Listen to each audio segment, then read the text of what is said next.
Leg 7 is the America's coast-to-coast leg, sailing from the western to eastern coast of North America via the Panama Canal, one of the 7 wonders of the modern world.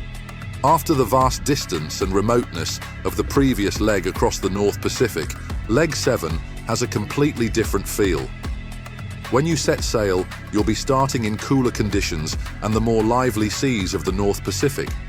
It's day 3 and it's getting a little bit warmer, which is great because the first few days are all a bit nippy, particularly the first night. But very soon, you'll start feeling the temperature rise as you get further south and into the hotter latitudes nearing Central America. As the temperatures rise, the lighter clothing, which hasn't seen much use on the recent legs, will start to come out. This is one of the most tactical legs of the circumnavigation.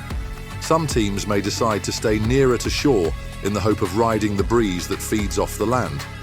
Others may venture further offshore in the hope of picking up the stronger weather that might be rolling in off the North Pacific. The tactics make this an exciting leg to be part of, and at times you may see another team only half a mile away sailing well at 6 or 7 knots, while your yacht is trapped in a windhole going nowhere. With experience, you will learn to recognize the signs in the ocean and the clouds, and how you navigate these will result in a higher or lower position for your team. One of the main attractions of Leg 7 is the wildlife, and lots of it. The variety and numbers in the bird life really stand out on this leg, and it's not uncommon to wake up to a new crewmate hitching a ride for a few days. Just having a little fun with some birds here. Boobies, I believe.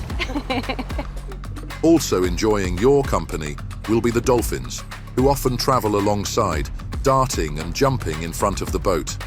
And keep an eye out for the whales, many species of which are migrating north at this time of year. To see any wildlife, I think, on this leg, as soon as the call comes up for any animal, then we all rush to the top if we can. So when the call came up to say that there were a small pod of porpoises riding off the bow of the ship, jumping in the waves, it was just really exciting and really lovely to see. It's sort of the reason why you want to do this leg in particular, because it comes with lots of wildlife, and it was brilliant yesterday. Saw some jellyfish, probably millions and millions on jellyfish on either side, like a colony of them. We've also seen orca on day 1, and also a humpback whale off our front bow. And that was just off the coast of California. So Leg 7 is truly delivering on the adventure and wildlife.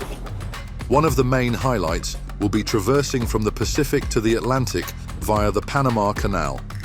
It is a unique experience and something you will never forget.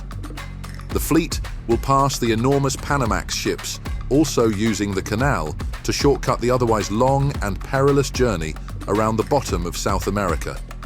Towards the end of your day in the Panama Canal, the final lock door opens up to reveal the Atlantic Ocean again.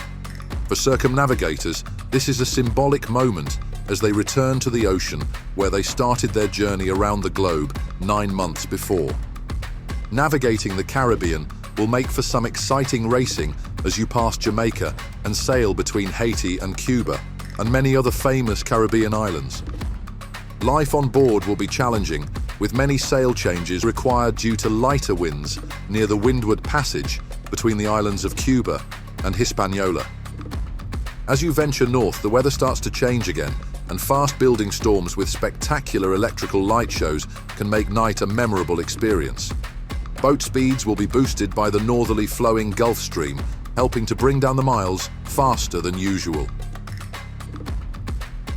It's hard to focus on the here and the now and appreciate the here and the now, whereas here you have to appreciate the here and the now because every wave is different, the wind's constantly changing, you might be required to do something at a second's notice. For Leg 7, it was kind of fun to be in my home waters and sail home from west to east and going through the Panama Canal. I thought it would be pretty interesting, and being on the water is obviously amazing, and I could do this every day.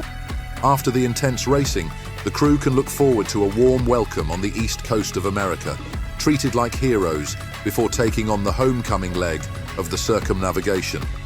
When Leg 7 is complete, you and your team will know that you have done something that very few people would have experienced, and the memories of the wildlife and the Panama Canal will be yours to look back on for years to come.